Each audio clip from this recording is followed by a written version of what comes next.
আসসালামু আলাইকুম সকলকে, আশা করি সবাই ভালো আছেন। আপনারা সকলেই জানেন আজকে বাংলাদেশ পরমাণু শক্তি কমিশনের কম্পিউটার টাইপিস্ট পোস্টে পরীক্ষা হয়ে গেল। এটি কিন্তু কম্পিউটার মুদ্রাক্ষরিক না, এটা আলাদা একটা পোস্ট, কম্পিউটার টাইপিস্ট। আচ্ছা, যাই হোক, তো আজকে কথা বলবো ওই পোস্টের, কম্পিউটার টাইপিস্ট পোস্টের যে প্রশ্নটা হয়েছে সেটা সমাধান নিয়ে, এবং এটা প্রিলি হয়েছে এবং প্রশ্ন খুবই মোটামুটি ইজি ছিল বলা যায়। তো এখানে টোটাল 80 মার্কের পরীক্ষা হয়েছে।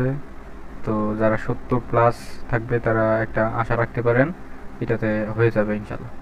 এবং মজার ব্যাপার হচ্ছে যে কম্পিউটার টাইপিস্ট যে পোস্টটা আছে সেটাতে পরীক্ষা হয়েছে গতকাল, হ্যাঁ। তো ওইটাতে হচ্ছে ডিরেক্ট সরাসরি আপনার প্র্যাকটিক্যাল দিয়ে দিছে, মানে কোনো রিটার্ন হয় না। তো এটা তো হওয়ার একটা সম্ভাবনা আছে যে সরাসরি হচ্ছে প্র্যাকটিক্যাল দিয়ে দিবে। আচ্ছা, যাই হোক, তো আজকে আমরা যদি দেখি এটা গুণফল কত হবে, তাহলে আমরা যদি তাদের তিনটা সংখ্যা যদি বের করতে পারি তাহলে তো আমরা মোটামুটি এখানে গুণফলটা বের করতে পারবো। তো এখন বলছে ক্রমিক, ক্রমিক মানে একটার পর একটা, একটার পর একটা, যেমন একের পর দুই, দুইয়ের পর তিন, তিনের পর চার, এইগুলো হচ্ছে কি ক্রমিক বলে আমরা।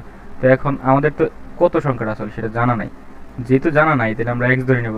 তাহলে প্রথম সংখ্যাটা যদি এক্স হয়, পরের সংখ্যাটা তাহলে অবশ্যই এক্স প্লাস ওয়ান হবে, কারণ এটা বলেই তো দিছে আমাদের যে এটা কি একটা ক্রমিক সংখ্যা। এবং তারপরটা হবে এক্স প্লাস টু। আচ্ছা, তো এখন এইটা যদি হয়ে থাকে, আমাদের বলা আছে যে ক্রমিক তিনটা স্বাভাবিক সংখ্যার যোগফল হচ্ছে কত, 33। তার মানে এই যে তিনটা, এই তিনটার যোগফল কত, X plus one plus X plus two equals two কত দেওয়া আছে বলেন তো, 33 দেওয়া আছে। তাহলে আমরা এই জিনিসটা কি করতে পারি, একটা দুইটা তিনটা এক্স আছে, তাহলে 3x, আর এখানে সংখ্যা যোগ করলে কত হয়।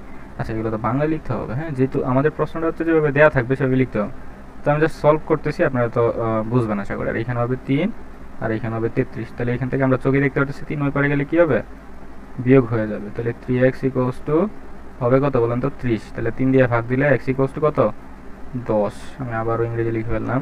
তো x যদি 10 হয়, পরের সংখ্যাটা তাহলে 10 প্লাস 1, পরের সংখ্যাটা তাহলে কত, 10 প্লাস 2, তার মানে 10, 11 আর হচ্ছে কত বলেন তো, 12। তাহলে আমরা 12 আর 11 এই তিনটার গুণফল বের করতে বলছে। তাহলে আমরা করতে পারি 12 ইন্টু 11। তাহলে আমরা যেটা হয় 11 11 121 আর 12 হচ্ছে 132 হবে। তাহলে 132 যদি হাতে আছে, তারপর আমি করে দিই এখানে সরি 2, এখানে 2 আর এখানে 1, তাহলে কত হইলো 3 আর 1 1 1 132। আর যেহেতু হচ্ছে 10 গুণ আকারে আছে তাহলে এখানে একটা শূন্য হবে। তার মানে আনসারটা কত, 1350। তাহলে আমরা আনসারটা বলতে পারি, সরি 1320, 50 না, হ্যাঁ সরি আমি ঠিক করেছি, ভুল বলেছি, 1320 অ্যান্সার। আশা করি ম্যাথটা আপনারা বুঝতে পেরেছেন। নদী নৌকার অঙ্ক আছে, বলছে একটি নৌকা নদীর স্রোতের অনুকূলে 21 কিমি পথ যেতে 3 ঘন্টা সময় লাগছে। আচ্ছা, ঠিক আছে। নৌকার প্রকৃত গতি ঘন্টায় 5 কিমি হলে ফিরে আসার সময় নৌকাটির কত ঘন্টা সময় লাগবে। আচ্ছা, এখানে আমাদের যেটা বের করতে হবে বা বুঝতে হবে, স্রোতের অনুকূলে যদি হয় তার মানে স্রোতেরও একটা ব্যাগ আছে, নৌকারও একটা ব্যাগ আছে, দুটো মিলে 21 কিলোমিটার পথ সে চললো। এটা আবার কতক্ষণে, 3 ঘন্টায়। তাহলে 3 ঘন্টায় যেহেতু যায় 21, তাহলে 1 ঘন্টায় যাবে হচ্ছে কত, 21/3 মানে হচ্ছে কত, 7। তার মানে আমরা একটা ব্যাগ পেয়ে গেলাম ঘন্টায় 7 কিলোমিটার পার আওয়ার। ঠিক আছে, এটা কিলোমিটার পার আওয়ার, এই যে কিমি পার আমরা যেহেতু ভাগ দিলাম এই যে ঘন্টা দ্বারা, তাহলে কিমি পার আওয়ার হবে। হ্যাঁ, আমি যদি ইংলিশ একটু লিখে দেই কিলোমিটার পার আওয়ার। আচ্ছা, এটা গেল। তো এই ব্যাগটা কিন্তু আসলে শুধু যে নৌকার সেইটা না, এটা কিসের ব্যাগ, এটার সাথে স্রোতের ব্যাগ আছে। তাহলে এইখানে আপনাদের দিয়ে দিছে যে নৌকার প্রকৃত ব্যাগ কত, 5। তাহলে আপনার স্রোতের ব্যাগ হচ্ছে 7, নৌকার ব্যাগ হচ্ছে 5। তাহলে আমরা সরি আমি উল্টা বলছি, যে স্রোত এবং নৌকার ব্যাগ হচ্ছে 7 আর শুধু নৌকার ব্যাগ কত, 5। তাহলে দুইটা যদি বিয়োগ দিই তাহলে আমি কার ব্যাগটা পাবো, স্রোত পাবো। ঠিক আছে, লিখতে পারতেছি না আসলে। আচ্ছা, যাই হোক, তো স্রোতটা পাবো। আমি আপনাকে জাস্ট কনসেপ্টটা ধরাই দেওয়ার চেষ্টা করতেছি। তাহলে স্রোতের ব্যাগ কত হইলো, এখানে 2 হইলো, স্রোতের ব্যাগ কত হইলো 2। তো এখন বলতেছে 5 কিলোমিটার হলে ফিরে আসার সময় নৌকাটি কত সময় লাগবে। তাহলে সে স্রোতের বিপরীতে আসবে, তাহলে যেহেতু অনুকূলে গেছে তাহলে প্রতিকূলে আসবে।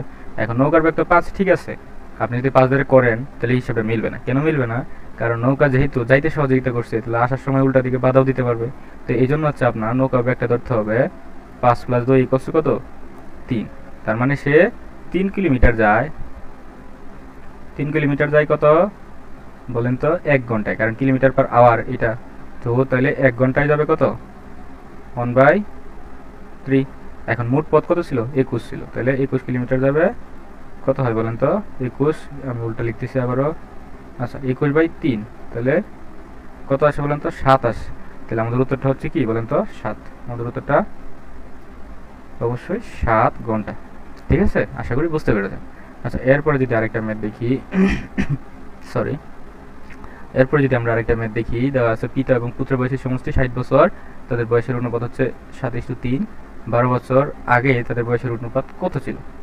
তাহলে আমরা বর্তমানেটা যদি বের করতে পারি 12, তাহলে আগে বের করতে পারবো, জাস্ট 12 বিয়োগ দিয়ে দিলেই হয়ে যাবে। তাহলে এই অঙ্কটা আমাদের করার জন্য কি করতে হবে, বর্তমান কত বয়স সেটা বের করতে হবে। তো এটার মজার ব্যাপার হচ্ছে এখানে সমষ্টি দেওয়া আছে, তাহলে অনুপাতকে আমরা সমষ্টি ধরি। এখন অনুপাত আসলে কত, অনুপাত থেকে পরিমাণটা বের করার জন্য আমাদের কি করতে হয় জানি, এটা সংখ্যাটা গুণ করতে হয়। সংখ্যাটা জানি না, এই জন্য ধরে নিব এক্স, এবং এটা হবে তাহলে কত 3x। তো এইটার যোগফলই কত, বয়সটা এই দুইটাই তো বয়স, তাহলে এই দুইটার বয়সের যোগফলই কত 60। তাহলে এখানে 10x কত আসতেছে বলেন তো, 10x আসতেছে 60। তাহলে এখান থেকে আমরা x এর মান পাবো হচ্ছে 6। যদি x এর মান 6 হয়, তাহলে আমরা জিনিসটা কি করতে পারলাম, যে এইখানে যদি বসাই দিতে পারি এখন, তাহলে আমরা বর্তমান বয়সটা পাই যাবো। তার মানে পুত্রের 3, পুত্রের অবশ্যই কম হবে, তাহলে 3 × 6 মানে 3 × 6 = 18। এবং পিতার কত, পিতার হচ্ছে, আচ্ছা আমি একটু স্পেস নিয়ে লিখি, পুত্রের হচ্ছে 18 আর পিতার হচ্ছে কত 7, 7-এর সাথে 6 গুণ করলে 6 × 7 কত হয় বলেন তো 42। যেহেতু অনুপাত বলছে, অনুপাতে আমরা ভাগ আকারে লিখে দিলাম। এখন বলছে কার অনুপাত, কবের অনুপাত, 12 বছর আগে, তাহলে 12 বিয়োগ দিতে হবে এখান থেকে, আর এইখান থেকেও 12 বিয়োগ দিতে হবে।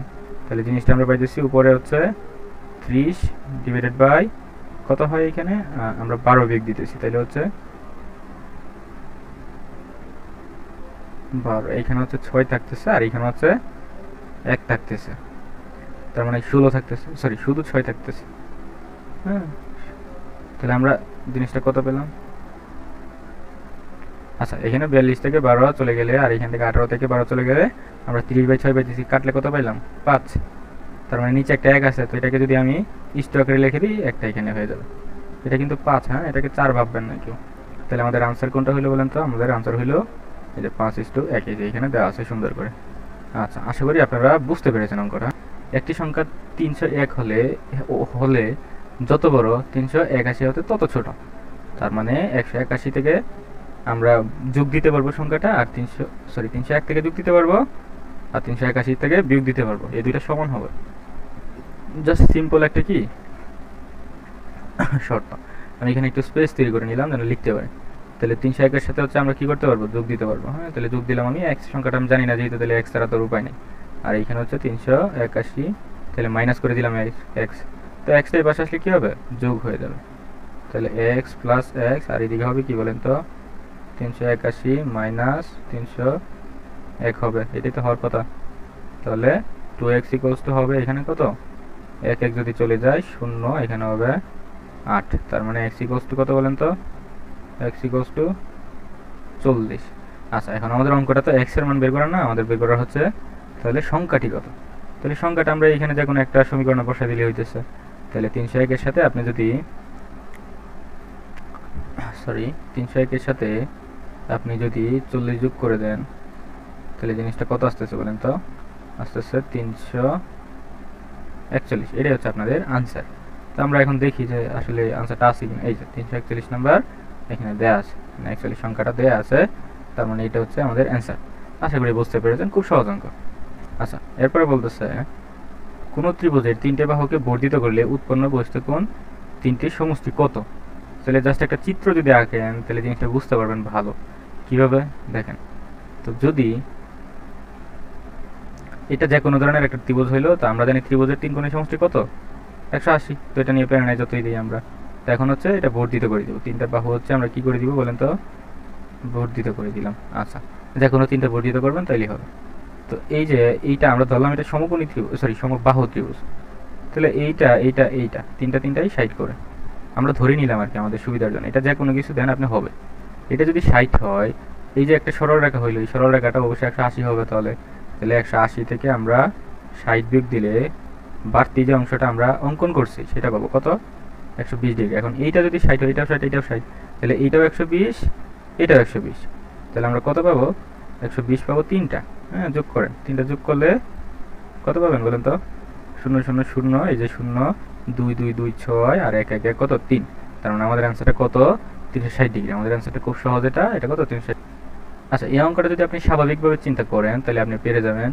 আর অঙ্কর নিয়মটা আসলে কি সেটা আমি একটু দেখানোর চেষ্টা করবো। আচ্ছা, চলেন একটা নতুন পেজ নেই, পেজ ক্রিয়েট করি, আমি এটা ভালো করে একটু দেখানোর চেষ্টা করবো ইনশাল্লাহ। বালতির ওজন 12 কেজি, বালতির অর্ধেক পানি ভর্তি হলে তার ওজন 7 কেজি, খালি বালতির ওজন কত? ঠিক আছে, আচ্ছা কত এখানে কথাটা উঠে নাই আর কি। হ্যাঁ, খালি বালতির ওজন আসলে কত? হ্যাঁ, টাইম সিকিউ ছিল জানেন। তো এখন আমরা একটা চালাকি করব, পানির ভর্তি বালতি, তাহলে পানির ওজন আমরা ধরে নিব, একটা ধরবো এক্স আর একটা ধরবো ওয়াই। কথার কথা এখানে বালতির ওজনটাকে আমরা এক্স ধরলাম, আর পানির যে ওজনটা সেটাকে আমরা ওয়াই ধরলাম। ঠিক আছে, তাহলে এইখান থেকে আমরা একটা শর্ত দাঁড় করাবো। শর্তটা তাহলে কি হয় বলেন তো? শর্তটা হবে এরকম যে পানি ভর্তি বালতিও ভর্তি, হ্যাঁ, দুইটার একত্রে ওজন হচ্ছে কত? 12। এটাকে আমরা 1 নং দিতে পারি। আচ্ছা এখন আসেন পানির ওজন তাহলে ধরলাম কত? হ্যাঁ, পানি ধরলাম হচ্ছে ওয়াই, তাহলে ওয়াই প্লাস যেহেতু হচ্ছে। আচ্ছা এখন আসেন তাহলে আমাদের পরের শর্তটা, বালতির অর্ধেক পানি, তাহলে বালতির অর্ধেক পানি ভর্তি, মানে পানিটা আসলে অর্ধেক, বালতি তো আর অর্ধেক না, বালতি কত? এক্স, এক্স তো এক্সই, তাহলে পানিটা অর্ধেক। হ্যাঁ, তাহলে পানি ধরলাম ওয়াই, তাহলে হাফ ওয়াই বা হচ্ছে ওয়াই বাই 2, একই কথা। এটা সমান কত আসলে? আসলে আছে 7। তো এখন আপনি যদি দুই দ্বারা এটাকে গুণ করে দেন ফ্র্যাকশন উঠানোর জন্য, তাহলে হবে 2x, তাহলে হইতেছে 2x plus Y equals two কত? 14। এটা দেন আপনি 2 নং। ঠিক আছে না? এখন হচ্ছে আমাদের এই সমীকরণটা সমাধান করলে হচ্ছে আমরা কি পেয়ে যাব? এই যে এখানে বালতির ওজন বলেন বা পানির ওজন বলেন সবটাই পেয়ে যাবো। তাহলে আমাদের বালতির ওজন বের করতে হবে। আমাদের কি বের করতে হবে? বালতির ওজন। তাহলে বালতির ওজনটা আমরা ধরছি মূলত কত? এক্স, তাহলে এক্স এর মান নিয়ে করলে আমাদের কাজটা হয়ে যাবে। তাহলে এখন এই দুইটা সমীকরণ আমি কি করব? যোগ বা বিয়োগ যাই করে আসলে আমি মিলাইতে পারি, আমি এখান থেকে এক্স এর মানটা বের করার চেষ্টা করব। তাহলে আমি সমীকরণ দুটো লিখে নিতেছি, ওই ইকুয়ালস টু কত? 14। তো আমরা দেখতে পাচ্ছি এখানে বিয়োগ করলে ওয়াই কাটা যাবে, আমরা এক্স এর মানটা নির্ণয় করতে পারবো। এখানে মাইনাসগুলো আমি দিয়ে দিয়েছি, কারণ বিয়োগ করলে নিচেরগুলো মাইনাস হয়ে যাবে। এখানে থাকবে মাইনাস এক্স ইকুয়ালস টু, এটা তো কাটা, এটা কাটা চলে যাবে। হ্যাঁ, কাটার চিহ্নটা আমি অন্য কালার দিয়ে দিই, বুঝতে সুবিধা হবে। আচ্ছা, আর এখানে থাকবে কত? তাহলে 12 মাইনাস 14, তার মানে মাইনাস 2, সুতরাং এক্স ইকুয়ালস টু কত? 2। তার মানে এক্স কি ধরছিলাম আমরা বলেন তো?